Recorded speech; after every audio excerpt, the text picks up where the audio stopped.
ॐ आञ्जनेयाय नमः। ॐ महावीराय नमः। ॐ हनुमते नमः। ॐ मरुतात्मजाय नमः। ॐ तत्त्वज्ञानप्रदाय नमः।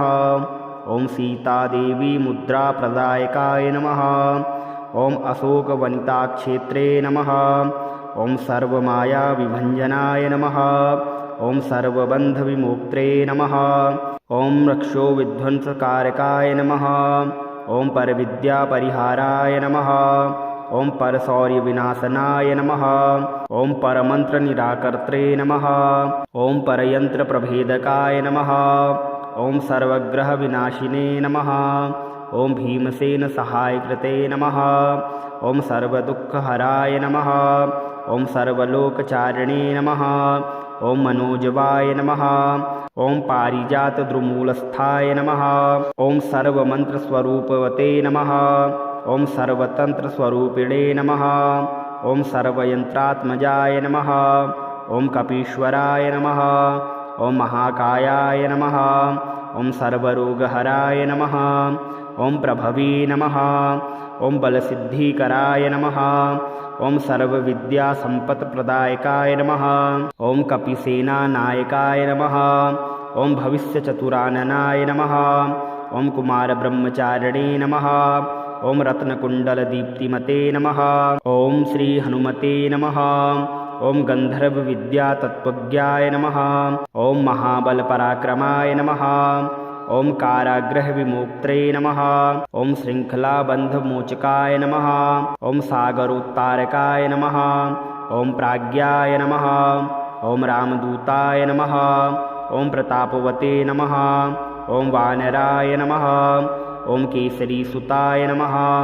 ॐ सीताशोकनिवारकाय नमः। ॐ अञ्जनागर्भसम्भूताय नमः। ॐ बालार्कसदृशाननाय नमः। ॐ विभीषणप्रियकराय नमः।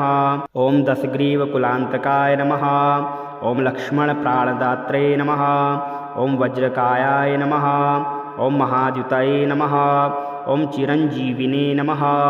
ॐ रामभक्ताय नमः। ॐ दैत्यकार्यविघातकाय नमः। ॐ अक्षहर्त्रे नमः। ॐ कञ्चनाभाय नमः। ॐ पञ्चवक्त्राय नमः। ॐ महातपसे नमः। ॐ लङ्किनीभञ्जनाय नमः। ॐ श्रीमते नमः। ॐ सिंहिकाप्राणभञ्जनाय नमः। ॐ गन्धमादनशैलस्थाय नमः। ॐ लङ्कापुरविदाहकाय नमः। ॐ सुग्रीवसचिवाय नमः। ॐ धीराय नमः। ॐ शूराय नमः। ॐ दैत्यकुलान्तकाय नमः। ॐ सुरार्चिताय नमः। ॐ महातेजसे नमः। ॐ रामचूडामणिप्रदायकाय नमः। ॐ कामरूपिणे नमः। ॐ पिङ्गलाक्षाय नमः। ॐ वार्धिमेनाकपूजिताय नमः। ॐ कबलीकृतमार्तण्डमण्डलाय नमः। ॐ विजितेन्द्रियाय नमः। ॐ रामसुग्रीवसन्ध्रात्रे नमः। ॐ महारावणमर्दनाय नमः। ॐ स्फटिकाभाय नमः। ॐ वागधीशाय नमः। ॐ नव्यातिपण्डिताय नमः। ॐ चतुर्बाहवे नमः। ॐ दीनबन्धवे नमः। ॐ महात्मने नमः। ॐ भक्तवत्सलाय नमः। ॐ सञ्जीवनगाहर्त्रे नमः। ॐ शुचये नमः।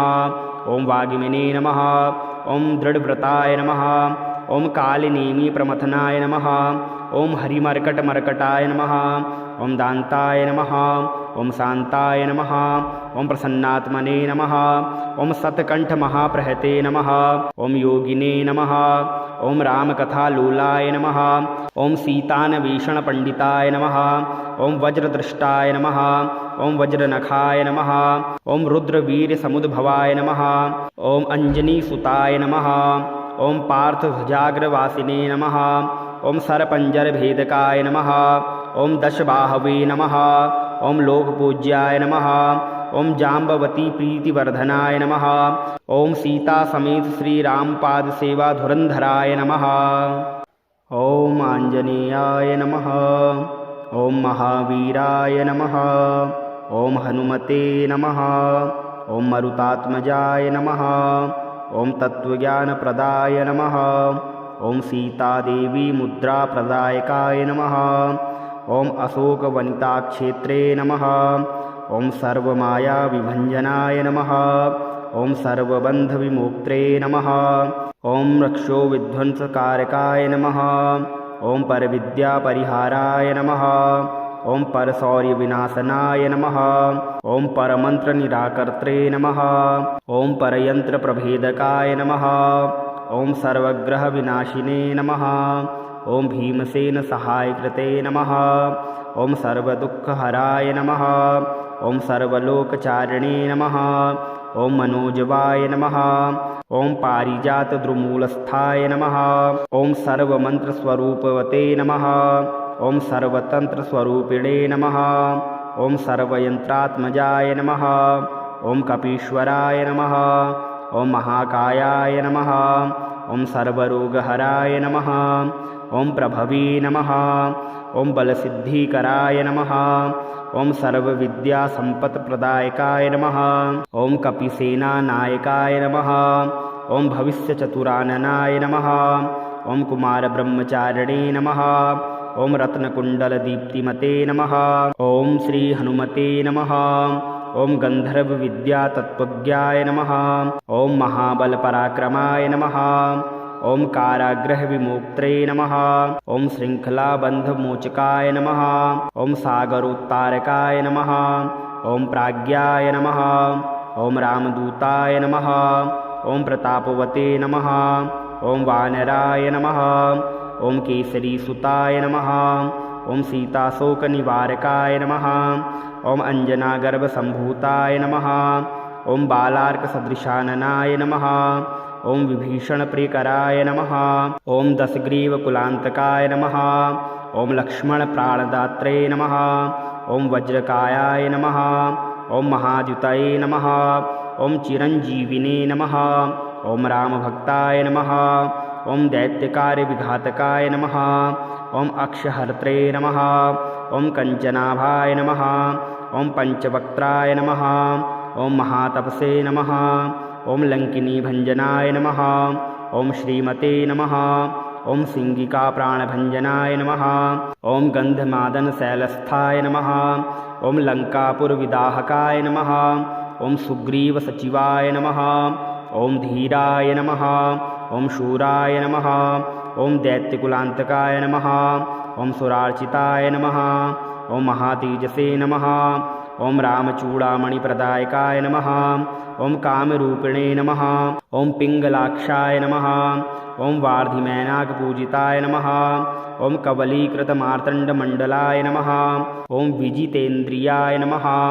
ॐ रामसुग्रीवसन्ध्रात्रे नमः। ॐ महारावणमर्दनाय नमः। ॐ स्फटिकाभाय नमः। ॐ वागधीशाय नमः। ॐ नव्यातिपण्डिताय नमः।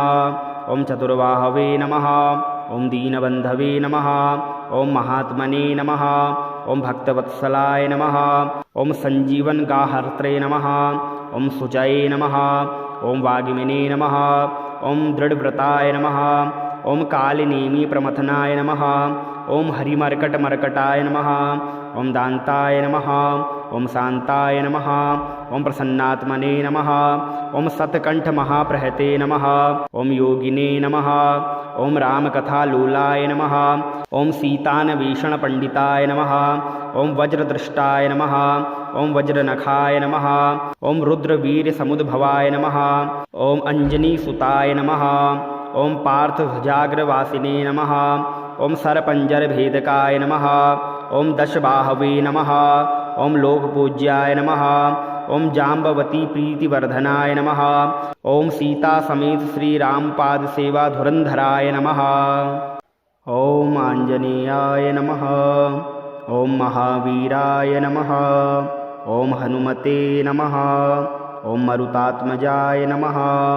ॐ तत्त्वज्ञानप्रदाय नमः। ॐ सीतादेवी मुद्राप्रदायकाय नमः। ॐ अशोकवनिताक्षेत्रे नमः। ॐ सर्वमायाविभञ्जनाय नमः। ॐ सर्वबन्धविमोक्त्रे नमः। ॐ रक्षोविध्वंसकारकाय नमः। ॐ परविद्यापरिहाराय नमः। ॐ परशौर्यविनाशनाय नमः। ॐ परमन्त्रनिराकर्त्रे नमः।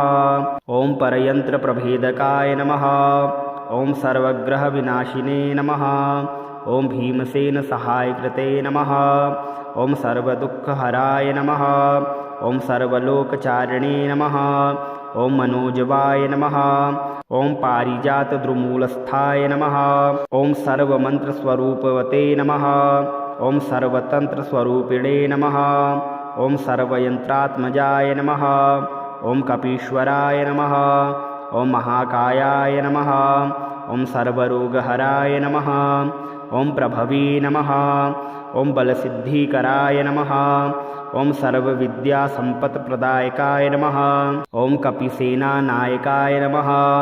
ॐ भविष्यचतुराननाय नमः। ॐ कुमारब्रह्मचारिणे नमः। ॐ रत्नकुण्डलदीप्तिमते नमः। ॐ श्रीहनुमते नमः। ॐ गन्धर्वविद्यातत्त्वज्ञाय नमः। ॐ महाबलपराक्रमाय नमः। ॐ कारागृहविमोक्त्रे नमः। ॐ शृङ्खलाबन्धमोचकाय नमः। ॐ सागरोत्तारकाय नमः। ॐ प्राज्ञाय नमः। ॐ रामदूताय नमः। ॐ प्रतापवते नमः। ॐ वानराय नमः। ॐ केसरीसुताय नमः। ॐ सीताशोकनिवारकाय नमः।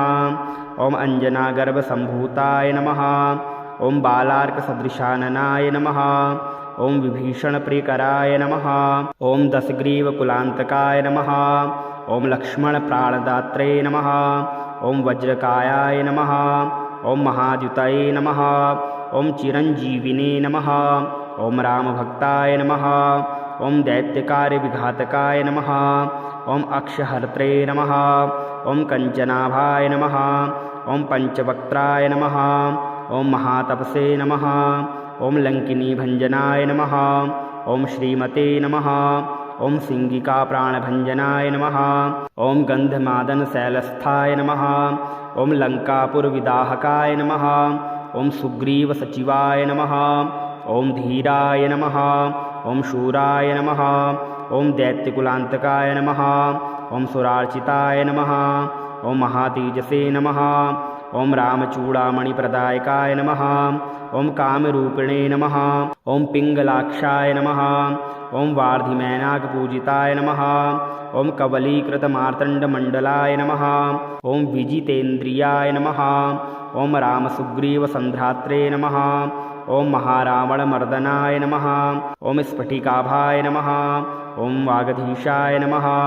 ॐ नव्यातिपण्डिताय नमः। ॐ चतुर्बाहवे नमः। ॐ दीनबन्धवे नमः। ॐ महात्मने नमः। ॐ भक्तवत्सलाय नमः। ॐ सञ्जीवनगाहर्त्रे नमः। ॐ शुचये नमः। ॐ वागिमिने नमः। ॐ दृढव्रताय नमः। ॐ कालिनेमिप्रमथनाय नमः। ॐ हरिमर्कटमर्कटाय नमः। ॐ दान्ताय नमः। ॐ शान्ताय नमः। ॐ प्रसन्नात्मने नमः। ॐ शतकण्ठमहाप्रहते नमः। ॐ योगिने नमः। ॐ रामकथालोलाय नमः। ॐ सीतान्वेषणपण्डिताय नमः। ॐ वज्रदृष्टाय नमः। ॐ वज्रनखाय नमः। ॐ रुद्रवीर्यसमुद्भवाय नमः। ॐ अञ्जनीसुताय नमः। ॐ पार्थध्वजाग्रवासिने नमः। ॐ सरपञ्जरभेदकाय नमः। ॐ दशबाहवे नमः। ॐ लोकपूज्याय नमः। ॐ जाम्बवतीप्रीतिवर्धनाय नमः। ॐ सीतासमेत श्रीरामपादसेवाधुरन्धराय नमः। ॐ आञ्जनेयाय नमः। ॐ महावीराय नमः। ॐ हनुमते नमः। ॐ मरुतात्मजाय नमः। ॐ तत्त्वज्ञानप्रदाय नमः। ॐ सीतादेवी मुद्राप्रदायकाय नमः। ॐ अशोकवनिताक्षेत्रे नमः। ॐ सर्वमायाविभञ्जनाय नमः। ॐ सर्वबन्धविमोक्त्रे नमः। ॐ रक्षोविध्वंसकारकाय नमः। ॐ परविद्यापरिहाराय नमः। ॐ परशौर्यविनाशनाय नमः। ॐ परमन्त्रनिराकर्त्रे नमः। ॐ परयन्त्रप्रभेदकाय नमः। ॐ सर्वग्रहविनाशिने नमः। ॐ भीमसेनसहायकृते नमः। ॐ सर्वदुःखहराय नमः। ॐ सर्वलोकचारिणे नमः। ॐ मनोजवाय नमः। ॐ पारिजातद्रुमूलस्थाय नमः। ॐ सर्वमन्त्रस्वरूपवते नमः। ॐ सर्वतन्त्रस्वरूपिणे नमः। ॐ सर्वयन्त्रात्मजाय नमः। ॐ कपीश्वराय नमः। ॐ महाकायाय नमः। ॐ सर्वरोगहराय नमः। ॐ प्रभवे नमः। ॐ बलसिद्धिकराय नमः। ॐ सर्वविद्यासम्पत्प्रदायकाय नमः। ॐ कपिसेनानायकाय नमः। ॐ भविष्यचतुराननाय नमः। ॐ कुमारब्रह्मचारिणे नमः। ॐ रत्नकुण्डलदीप्तिमते नमः। ॐ श्रीहनुमते नमः। ॐ गन्धर्वविद्यातत्त्वज्ञाय नमः। ॐ महाबलपराक्रमाय नमः। ॐ कारागृहविमोक्त्रे नमः। ॐ शृङ्खलाबन्धमोचकाय नमः। ॐ सागरोत्तारकाय नमः। ॐ प्राज्ञाय नमः। ॐ रामदूताय नमः। ॐ प्रतापवते नमः। ॐ वानराय नमः। ॐ केसरीसुताय नमः। ॐ सीताशोकनिवारकाय नमः। ॐ अञ्जनागर्भसम्भूताय नमः। ॐ बालार्कसदृशाननाय नमः। ॐ विभीषणप्रियकराय नमः। ॐ दशग्रीवकुलान्तकाय नमः। ॐ लक्ष्मणप्राणदात्रे नमः। ॐ वज्रकायाय नमः। ॐ महाद्युतये नमः। ॐ चिरञ्जीविने नमः। ॐ रामभक्ताय नमः। ॐ दैत्यकार्यविघातकाय नमः। ॐ अक्षहर्त्रे नमः। ॐ कञ्चनाभाय नमः। ॐ पञ्चवक्त्राय नमः। ॐ महातपसे नमः। ॐ लङ्किनीभञ्जनाय नमः। ॐ श्रीमते नमः। ॐ सिंहिकाप्राणभञ्जनाय नमः। ॐ गन्धमादनशैलस्थाय नमः। ॐ लङ्कापुरविदाहकाय नमः। ॐ सुग्रीवसचिवाय नमः। ॐ धीराय नमः। ॐ शूराय नमः। ॐ दैत्यकुलान्तकाय नमः। ॐ सुरार्चिताय नमः। ॐ महातेजसे नमः। ॐ रामचूडामणिप्रदायकाय नमः। ॐ कामरूपिणे नमः। ॐ पिङ्गलाक्षाय नमः। ॐ वार्धिमैनाकपूजिताय नमः। ॐ कबलीकृतमार्तण्डमण्डलाय नमः। ॐ विजितेन्द्रियाय नमः। ॐ रामसुग्रीवसन्ध्रात्रे नमः। ॐ महारावणमर्दनाय नमः। ॐ स्फटिकाभाय नमः। ॐ वागधीशाय नमः। ॐ नव्यातिपण्डिताय नमः। ॐ चतुर्बाहवे नमः। ॐ दीनबन्धवे नमः। ॐ महात्मने नमः। ॐ भक्तवत्सलाय नमः। ॐ सञ्जीवनगाहर्त्रे नमः। ॐ शुचये नमः। ॐ वागिमिने नमः। ॐ दृढव्रताय नमः। ॐ कालिनेमिप्रमथनाय नमः। ॐ हरिमर्कटमर्कटाय नमः। ॐ दान्ताय नमः। ॐ शान्ताय नमः। ॐ प्रसन्नात्मने नमः। ॐ शतकण्ठमहाप्रहते नमः। ॐ योगिने नमः। ॐ रामकथालोलाय नमः। ॐ सीतान्वेषणपण्डिताय नमः। ॐ वज्रदृष्टाय नमः। ॐ वज्रनखाय नमः। ॐ रुद्रवीर्यसमुद्भवाय नमः। ॐ अञ्जनीसुताय नमः। ॐ पार्थध्वजाग्रवासिने नमः। ॐ सरपञ्जरभेदकाय नमः। ॐ दशबाहवे नमः। ॐ लोकपूज्याय नमः। ॐ जाम्बवतीप्रीतिवर्धनाय नमः। ॐ सीतासमेत श्रीरामपादसेवाधुरन्धराय नमः। ॐ आञ्जनेयाय नमः। ॐ महावीराय नमः। ॐ हनुमते नमः। ॐ मरुतात्मजाय नमः। ॐ तत्त्वज्ञानप्रदाय नमः। ॐ सीतादेवी मुद्राप्रदायकाय नमः। ॐ अशोकवनिताक्षेत्रे नमः। ॐ सर्वमायाविभञ्जनाय नमः। ॐ सर्वबन्धविमोक्त्रे नमः। ॐ रक्षोविध्वंसकारकाय नमः। ॐ परविद्यापरिहाराय नमः। ॐ परशौर्यविनाशनाय नमः। ॐ परमन्त्रनिराकर्त्रे नमः। ॐ परयन्त्रप्रभेदकाय नमः। ॐ सर्वग्रहविनाशिने नमः। ॐ भीमसेनसहायकृते नमः। ॐ सर्वदुःखहराय नमः। ॐ सर्वलोकचारिणे नमः। ॐ मनोजवाय नमः। ॐ पारिजातद्रुमूलस्थाय नमः। ॐ सर्वमन्त्रस्वरूपवते नमः। ॐ सर्वतन्त्रस्वरूपिणे नमः। ॐ सर्वयन्त्रात्मजाय नमः। ॐ कपीश्वराय नमः। ॐ महाकायाय नमः।